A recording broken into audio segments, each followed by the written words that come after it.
मैले देख्दाखेरि 7 सिट जति ल्याउला कि जस्तो लाग्छ। कति भन्नुभयो 7 जम्मा? थोरै भयो 7 भने 1 2 3 4 5 औला सिद्धि 6 7 दुईटा थप्नुपर्छ 11 कम त भएन नि त।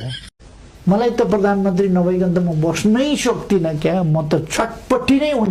लाज किन हुने? 2 सिट तलमाथि हुन सक्छ, 4 सिट तलमाथि हुन सक्छ।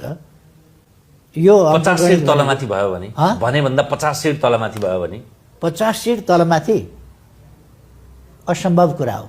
तपाईँ यो फुटेज चाहिँ एकदम सुरक्षित राख्नु, मजाले सुरक्षित 15 दिनपछि बजाउनु होला। अलिअलि यति मान्छे त शिशीमा औषधि बेच्ने, त्यसले पनि रत्न पार्कमा जम्मा गर्छ। उहाँहरूको हालत अब त्योभन्दा बढी हुनेवाला छैन। यसपछि चाहिँ हुँदैन। सिँगै छ नि 21 गतेपछि त